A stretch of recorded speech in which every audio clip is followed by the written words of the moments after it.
અહેમદાબાદ મિત્ર ન્યૂઝમાં આપનું સ્વાગત છે।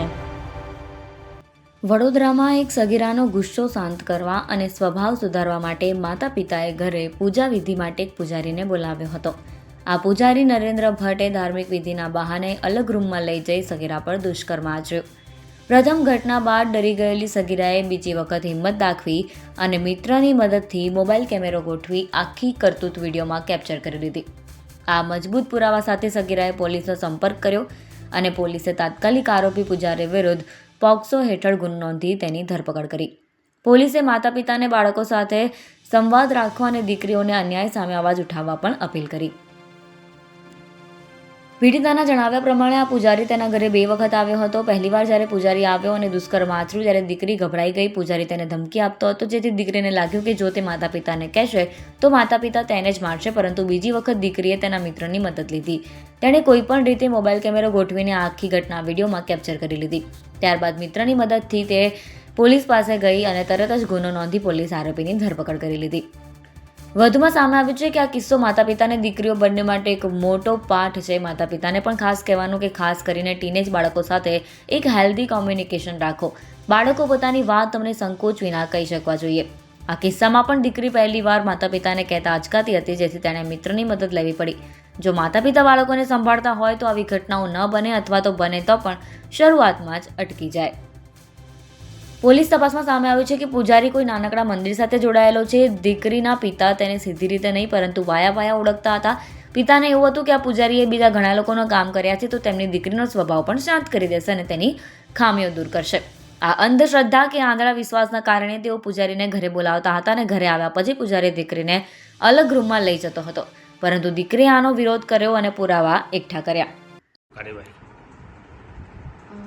સદર બાબત મારી પાસે જે ભોગ બનનાર દીકરી છે એના મિત્ર સાથે આવેલી હતી અને પોલીસને આવીને જાણ કરતા કે મારી સાથે આવું કૃત્ય કરવામાં આવ્યું છે।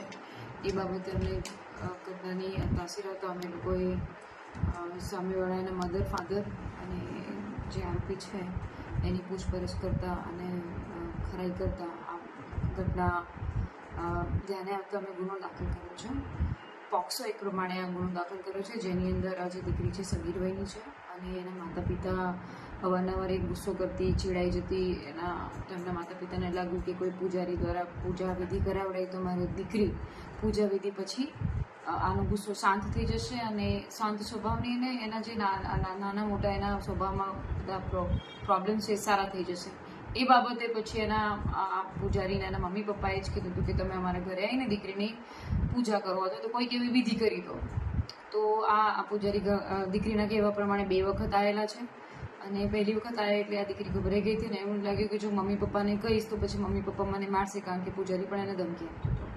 પછી બીજી વખત એને એના મિત્રની મદદથી પછી એણે સંભાવ કેવી પણ રીતે એને કેમેરા ગોઠવી અને મોબાઈલ કેમેરાથી એણે આ આખી ઘટનાને કેપ્ચર કરી હતી અને પછી એના મિત્રની મદદથી એ અમારી પાસે આવી હતી અને અમે તરત ગુનો નોંધી અને આરોપીની ધરપકડ કરી અને એના પ્રમાણે ગુનો નોંધીને પોક્સો એક કલમ હેઠળ એની અટકાયત કરી છે। મેડમ, શું કહો છો આ દીકરીની હિંમત? કારણ કે જે રીતે એને ખુલ્લીને આવી બહાર આવી, વિડીયો પણ ઉતારી દીધો, અન્ય દીકરીઓને શું સલાહ છે? બિલકુલ આ મા બાપ માટે પણ એક લર્નિંગવાળો કિસ્સો છે, દીકરીઓ માટે પણ છે। તમારી સાથે કોઈ આવું કૃત્ય થતું હોય તો તમે ખુલીને બોલો। આવા પિશાચોને, આવા ખોટા માણસોને જેલના સળિયા પાછળ મોકલવા જોઈએ, એના વિરુદ્ધમાં ગુનો દાખલ થવા જોઈએ। સાથે સાથે જે મા બાપ છે બાળકો સાથે, નવી તમારી ટીનેજર જનરેશન છે એમની સાથે હેલ્ધી કમ્યુનિકેશન રાખો, એ તમને કહી શકવા હોવો જોઈએ।